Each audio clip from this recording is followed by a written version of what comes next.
selling with authenticity. It's building that relationship. About the value. Because you want to make that impact. It can make you happier. Elevate others around Welcome us. to the Selling from the Heart podcast, your home for authentic, effective, and socially integrated sales strategies to help you master the art of selling.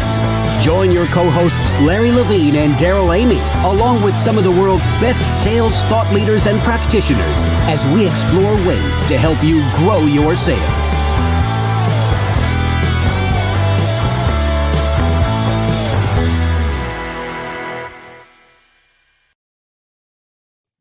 Hello and welcome back to the Selling from the Heart podcast. Your co-host, Daryl Amy, here today with none other than Larry Levine. What's going on, Larry? You know what, Daryl? So much going on. Spring has sprung and the weather is changing. It means baseball. I know you're excited about that, and so many great things are unfolding. This is an exciting time in so many aspects, and we're glad you've joined us here today on the Selling from the Heart podcast for what is going to be a very powerful and practical discussion. I can't wait to introduce our guest here shortly. But as we get started today, Larry, one of the best things about this spring so far has been the Selling from the Heart Authentic Selling Intensive. This Authentic Selling Intensive group where we are taking a deep dive with a fantastic group of salespeople into habit, consistency, and heart capacity. Wow. Incredible, Larry. It just goes to show everyone, Daryl, that the inner work we do fuels outer success. And it's just been absolutely, first word that comes to my mind is mind-blowing, to actually see in the span of 3, 4, 5 weeks, the transformation of sales professionals that are doing the work, that are actually doing the work and seeing the results. It's so refreshing.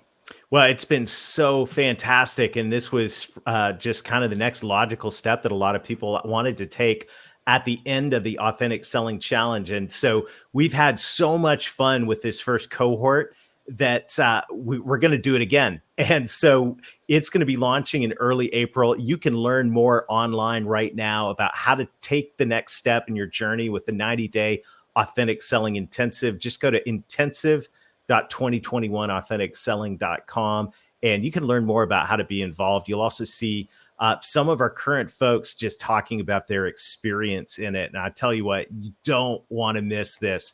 By the way, if you're new to the Selling from the Heart podcast, welcome. You've joined a growing community of sales professionals that are dedicated to being genuine, being authentic, adding real value. We call it Selling from the Heart. And one of the best ways to sell from the heart is to put a face with our message, not just dead text messages, boring emails, but to actually put a face to rehumanize our message. And Larry, our friends at BombBomb are letting us do that with ease, and it sure is a lot of fun. Yeah, here's the best part about it, Daryl, is to watch people who are so uncomfortable become comfortable just with the tonality and how they're leveraging video and how they're using it, not only beginning of the sales journey, but throughout the whole life cycle and even with fellow teammates. It's absolutely, what a great tool. So fantastic. So we've got a brief word from our friends at BombBomb, and then we'll dive into what is going to be a very interesting conversation today. Check this out. To sell from the heart is to rehumanize your business.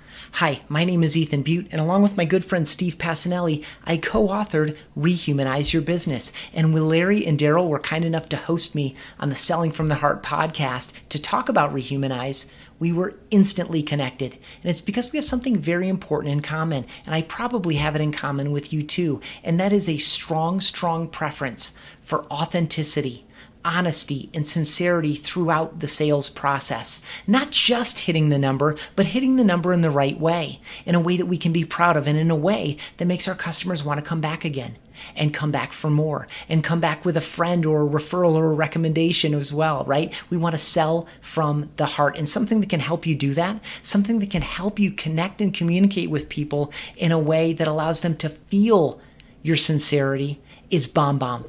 BombBomb allows you to reach out with videos instead of faceless digital communication, simple webcam and smartphone videos in emails, in LinkedIn messages, in Slack messages, and text messages, from Salesforce, from BombBomb, from Gmail, from our mobile app. So many different ways to do it, and it's all available to you 2 weeks, no credit card information required, absolutely free at bombbomb.com/heart. That's BOMB.com/heart.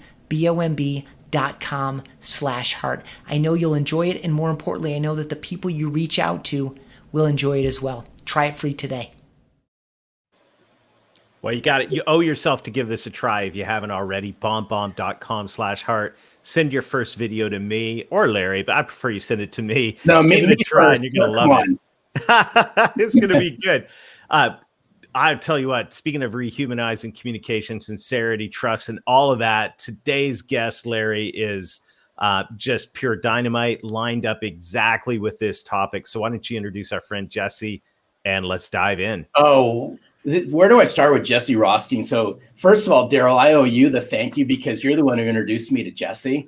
And then we reached out. He's got a great book, Carry That Quota. Fantastic read. We both have our copy. But here's what's interesting. I think this is a first, is not only do we have an author on, but we also have somebody who's in sales as well, who also carries that quote unquote bag, right? Yeah, absolutely. And we're going to tie this in. Jesse, besides being the author, Carry That Quota, is also in enterprise sales for LinkedIn back east. So welcome, Jesse Rothstein. I'm going to say from the left coast to the right coast. Welcome to Selling from the Heart. Thank you both for having me. It's great to have you here. And this is a fantastic book. And I look forward to unpacking some of the content and ideas in this. But you know the question that every guest on Selling from the Heart gets. And that is, Jesse, what does it mean to you to sell from the heart? Yeah, so I would say right out of the gate, it's when engaging with your client and you're having a conversation, you're thinking about that relationship, not only in that current conversation, but also for the next interaction and even for the distant future. 5, 10, 15, 20 years down the road, will that rapport and will that relationship be established so that you can always go back to that client and they can always go back to you? And there's a sense of trust and a sense of you can help them, and more importantly, they can help you. Thinking with the end in mind in every client engagement, I think, is paramount. And I think that's really selling from the heart. Yeah, it's so interesting. And I like how you went to the long-term approach to this, because I think so often that we as salespeople get so short-sighted because it's just what's happened forever and a day is we look at things from the lens of what am I going to sell this month, next month, and the following month, and we look at things in quarters. And it's okay. I mean, it's okay to have some of that short-term vision, but if we don't marry that short-term vision with long-term vision, it becomes then just a sale. And unfortunately, there's a lot of people out there just making this a sale. And guess what? Right now, people smell it. They smell it instantaneously when it's all about them and not about you. Totally agree. No, I totally agree. And you got to remember that, a quarterly quota or an annual quota, that's a predetermined metric that has been defined by time, and ultimately it's being measured by a sales operations group that is measuring a given amount of revenue over a 12-month period or a 3-month period. The reality is sometimes sales and customer relationships take longer or shorter within those time constraints. And I think salespeople often, while there is a short-sighted quarterly or annual measurement system, your legacy and the impression that you leave on your client, that lasts forever. And if you're selling with that long-term intent, I'm a firm believer that those small interactions, when you add them up over time, they turn into really big things. Some cases they do fit into the quarterly or the annual constraints. That is a fiscal year, and sometimes they don't. But we all have a responsibility, I think, to elevate not only ourselves but the profession, and take that long-term approach. I just think it's the right thing to do, not only in business but as a person. I think that's so powerful. And I'm just thinking back, and as we're talking about this, I'm kind of looking back. For me, it's 28 years of work in business and in sales and in business ownership, and which means you're in sales and all of that. And I don't know that when I was in my early 20s, I thought I would be here today. I didn't think that far ahead. But as Right. I look back, I'm able to see that those relationships that I've built over the last 28 years have continued to, I mean, they're still there. The people are still there. And the relationships, dare I say, the friendships that we make along the way in business, if we have that mindset of saying, yeah, of course, I'm working to hit my quota, but really what I'm doing on the long game is building a network of relationships that are going to become the foundation for my success, maybe a decade, 2, 3 decades down the road. And I'd wish I'd had that perspective when I was younger. It's only been in the last decade since I've gotten to know Larry that I think I've thought more about that long game. That's a really powerful perspective, Jesse. Yeah, no, thank you, and I fully agree. I mean, it's funny how within sales, and you both obviously are in the game and have been in the game for a while, but it's funny how there's all these systems to measure and all these platforms and CRMs and B2B marketing technology, but it's funny how often I don't know if there's a system to do this, but it's kind of more of a mental calibration is um, how many referrals or how many connection points are you getting a week or a month or a quarter where someone says, hey, Daryl, Larry, you helped me before and I think you might be able to help me again, or maybe I can help you.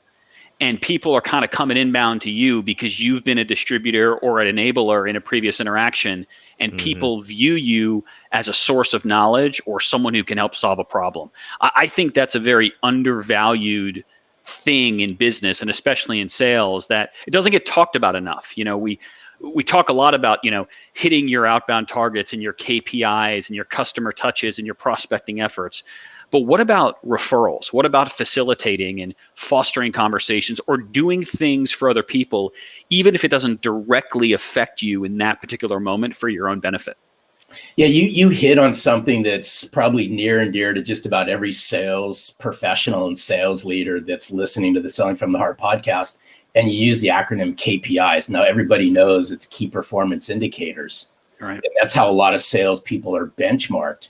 But I think to help really reinforce what you were just saying, Jesse, is I would encourage everyone to start looking at layering inside of those KPIs, something I often refer to as KAIs, or key activity indicators. What activities are you doing on a daily, weekly, monthly basis to gain those referrals, to build those new connections, to further, entrench yourself into that client's business? And those are activity driven. And I think if we can flip this on its head, is I think too much of the emphasis is being placed on, do the numbers, make the dials, hit the benchmarks. But what activities are you doing every day to ensure that you're hitting those? Yeah. It's a great point. It's a great point. Yeah. So Jesse, we are recording this. We're about to flip the calendar on a year of lockdown, home office, quarantine, all these fun words that meant in the sales profession that any of us that were out face to face and in all that, we made some massive shifts. We're a year into this now. I don't know if we want to celebrate the anniversary of this or not. But you know what? The one thing about this year, as challenging as it has been, we've learned a lot. And I'm curious, I just want to unpack some of this together today and think about where are we right now in sales, especially in this quote unquote virtual environment. And what are we doing right? Where have we just blown it this last year? And what can we learn? So I'm curious, as we sit here now in the early part of 2021 recording this, what's your take on the state of the union of the sales profession in the virtual world? So just real quick before you answer that, Jesse, I got a layer on top of what Daryl was saying. Can you, based on your position and what Yes. out there, can you, take what Daryl had just said and just spin this in with some, some of the statistics from inside your company and things like that can really give our sales listeners an idea, then actually just reinforce some things for them as well. Yeah, absolutely. So I would say first and foremost, the B2B sales profession prior to the pandemic was getting harder for sellers. Less sellers. I think about 65% of sellers don't make their quota every single year. So that was actually, I think, a Gartner stat. If it wasn't Gartner, it was CEB, but Gartner owns CEB, so it was Gartner. With that said, as we've gone remote, and as we've essentially all been forced to sell behind a screen, the amount of outreach, the amount of outbound activity, email messaging, messaging on other platforms like LinkedIn, outbound sales cadence, sales activity has increased dramatically. And the response rates continue to go down. So the ability for salespeople, so net new business salespeople that might be deemed account executives or relationship managers that are managing existing contracts but then trying to grow them, they're probably seeing and realizing that their outreach to generate new conversations and get new meetings has probably increased, but their response rates have decreased. Now, I think one of the ways to solve that problem, and both of you, preach about this and talk about it all the time, but from a data perspective, what we're seeing on the LinkedIn side of things is that content creation up 60% on the LinkedIn network. And it's probably up even more when you talk about other networks, the Twitters and Clubhouses and other things on the world. But this idea of the sales profession getting harder, outreach increasing, response time decreasing, what's the answer? How do salespeople solve that problem for themselves and their teams? And one thing that I'm a proponent of, and our team at LinkedIn is trying to make an effort to do it, and I think all sales teams need to think about it, but also realize it, that going forward, as we continue to sell virtually, and then hopefully at some point in the future, we get back out and we can see people in person and we can shake hands and have in-person meetings. But salespeople will continue to need to be content creators as well as content distributors, so that they are not only getting their name out there, but getting their company's name out there in a way that is telling a story and a narrative that hopefully is addressing the problems that their clients are facing. So that was just a couple of things there. I don't know if there's one you want to dive into more deeply, but that's, yeah. Yeah, there's Daryl. What really intrigues me with what Jesse said is content distributors and content creators. Now, if we look at this through the lens of a sales professional for just a moment, they're not going to have much of an issue, Jesse and Daryl, with distributing content. There's enough content out there that you can find that you can distribute it quite easily for the sake of this conversation. But I think where a lot of sales professionals and coach us through this, Jesse, are gonna they're gonna go, whoa, wait a minute, what do you mean now I have to become a content creator? What the heck does that mean? Yes, I think it means a couple things. I think first and foremost, the old adage that people want to deal with interesting people, that's not going away.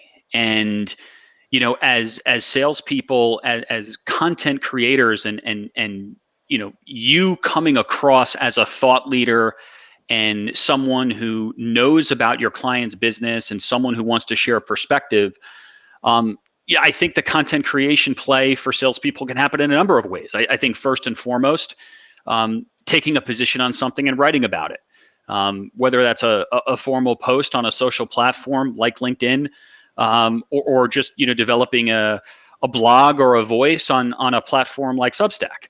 But taking a position and being forthright about it and making an effort to share your perspective and your guidance. I think the other thing, which you guys alluded to earlier, and I know you both are fans of it, but you know, video creation, and it doesn't necessarily have to be live video. It could be, filmed video.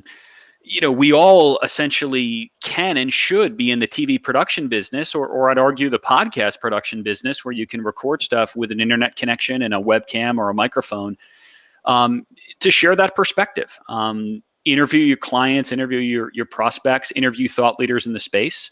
But you're day trading for people's attention, right? So you're trying to do things that engage them in ways that separate you, so that when they're in choosing, to who to engage with from a selling perspective, you are providing a different lens and you're providing some different thoughts in the form of content, video, written, or audio.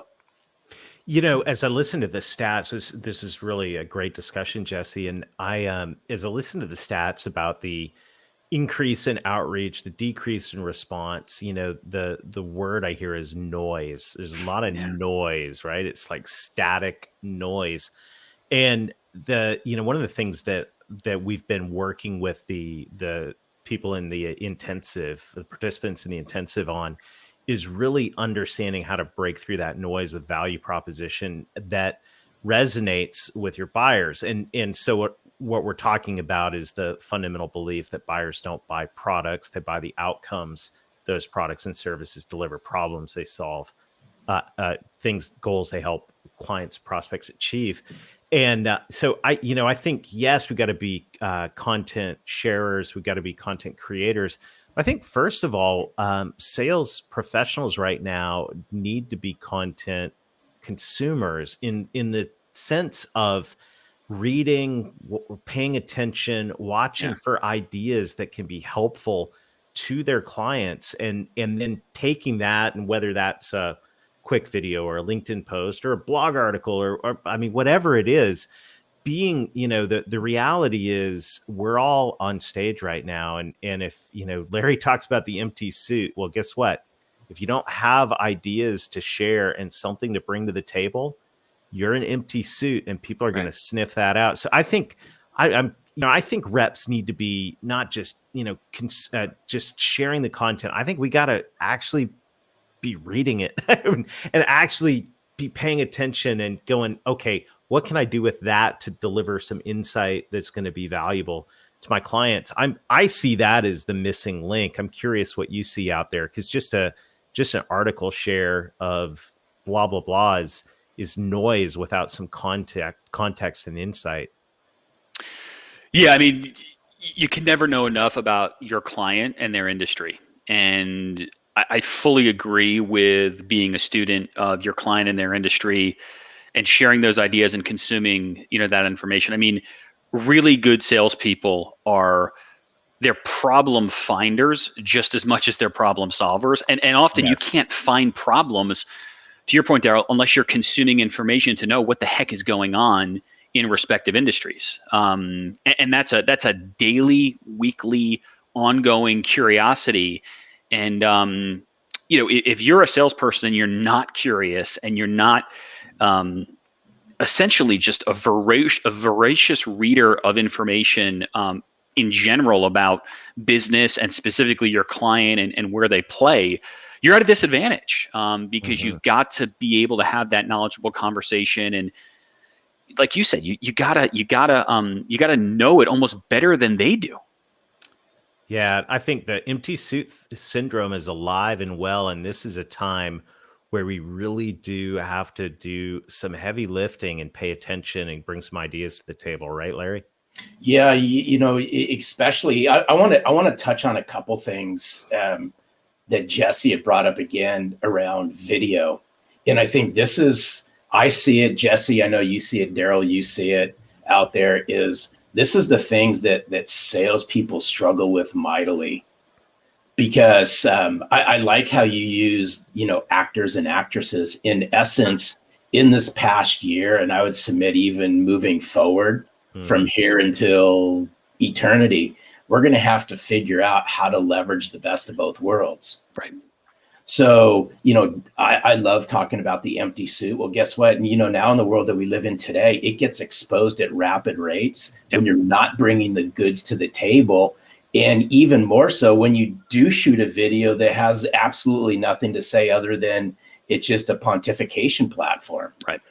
So, what are some of the things that you see that you've seen on your sales team that how people are leveraging video to their advantage to cut through the noise and capture the attention of the buyer? Yeah, so it's a couple of things there. So I think first and foremost, to your point, the video has got to grab someone sort of through the screen with some type of insight or information that maybe they haven't seen before that will essentially highlight, I got to watch this. Similar to how, a good commercial on TV will grab you and say, wow, I need to engage with this. So that kind of punch you in the mouth, grab their attention thing through some type of insight or information, I think is paramount. The other thing is, quite frankly, it's this sort of behind the scenes play that I think sales teams can be leveraging and should be leveraging. And there's a lot of tools in which, they can they all do the same thing, but in essence, it's leveraging that video content, whether it's a 30-second insight sharing piece of information with a request for a meeting, or maybe it's a more detailed 3-minute sort of review of a deck or maybe some additional insights. But getting that information in video format with some type of link that enables the seller and the team that's working on that engagement to track the content to see how it's being engaged with by the recipient, as well as the other folks who the recipient might actually forward it over to.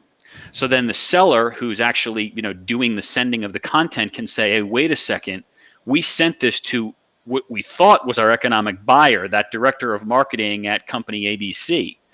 But since we send it in this software, and oh, by the way, we've seen that they forwarded over to 4 other people who we've never had a conversation with. They're probably part of our buying committee. We wouldn't have known that unless 1, we sent the video, and 2, we had a listening mechanism to see what happened to that video once we sent it. Yeah, it's so powerful. And this is the time. And Jesse, this has been such a great conversation. I want to talk briefly about your book. We're going to have you back because there's so much gold in this book about the core philosophy of selling from the heart around authenticity and relationships and all of that. So we've talked. I really want to recommend everybody get Jesse's book, Carry That Quota. But this has been really, really practical and powerful right now. And I think this is a good, this 1-year anniversary is a good moment for us to have a little bit of a reevaluation of ourselves in terms of what we're doing in this virtual and shifting environment. So what a great conversation. Hey, tell us, just give us a little bit. How did this come about? How did this book come about? And because this is really good stuff. Writing a book, you're talking about writing blog articles. You actually put together a book. Congratulations. It's hard work. What's the heart and vision behind this? And I'd love to get this in everybody's hands. Yeah, no, appreciate it. Thank you both again for having me on the show. But the book is really simple. I was having dinner with a customer about 6.5 years ago. At the time, I was working overseas for LinkedIn, and I was living in Australia, but we had a conversation. It was in New Zealand, and we had a long discussion about legacy and the idea of doing things that were going to be around when you weren't, and the next generation was going to take those on. And this customer really challenged me to think more about how I could do something actionable and help people currently that I work with, as well as people that in the future. And long story short, 5.5+ years, early mornings, nights, weekends, put this thing together. And, it's written in a very direct, candid form. It's by a salesperson for a salesperson. So somebody who's still in seat, carrying a quota, providing tips and ideas and concepts in order to help sales professionals around the world get better at the craft. Beautiful. And that's it. Wow, Jesse, that's awesome. And I just want to say a huge thank you for sharing time with us today. You are a true kindred spirit and Selling from the Heart champion. It's just been a blast hanging out. Thank you both for having me, and have a good rest of the afternoon. No, thanks, Awesome. Jesse. We appreciate it. Larry, Wow. another great conversation today. And I was just, I love the concept of legacy, what Jesse was talking about at the end. And I think that is actually a great tie together for all that we've talked about. Also, I think it's funny that that Jesse got his inspiration for legacy in New Zealand. Mine happened at Darling Harbor in Sydney over dinner one night about 5 or 6 years ago with an older mentor.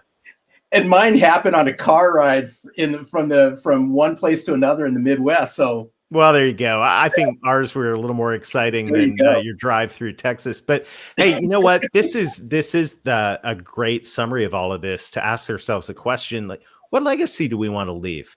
And that goes back to the beginning of this conversation with the reality that wherever you are in your sales career, whether you just started last week or you've been doing this for 4 decades, the relationships that we build, the value that we add along the way is cumulative. It's valuable. As you say, Larry, your network is your net worth, and that body of relationships and trust that you build along the way is really, at the end of the day, it's the one thing that as a sales professional you're gonna rely on for your whole career. So what are you doing today to invest in that? Yeah, absolutely. And, as we leave our listeners, something to think about. There was something that Jesse had said at the very end of this, that somebody had challenged him. Right. And I specifically keyed in on that word because Jesse was challenged to the core to write a book, and it was a 5.5-year journey. That's so right. what I would challenge the sales professionals and the leaders who are listening to this podcast is, I'm going to challenge you, and Daryl will as well, is to incorporate some of what Jesse shared with us, especially around video. Because how are you going to cut through the noise today moving forward? How are you going to capture the attention of people when outbound has skyrocketed, but the engagement on that has decreased? How are you going to capture the attention? I'll submit to you, here's the challenge: leverage video and share insight, share ideas of what you bring to the table. Perfect, Larry. And huge thank you to everybody. Thank you to everyone in the podcast who's leaving reviews on iTunes, Spotify, iHeart, wherever you listen to the podcast. If you haven't left a review, would you do us a favor? At the end, just leave us a couple sentences and a review. That helps us spread the word. Thanks to our friends at BombBomb for all you do to help us rehumanize business. And until next week, keep being genuine, keep being authentic, keep adding real value, invest in your legacy, and most of all, sell from the heart.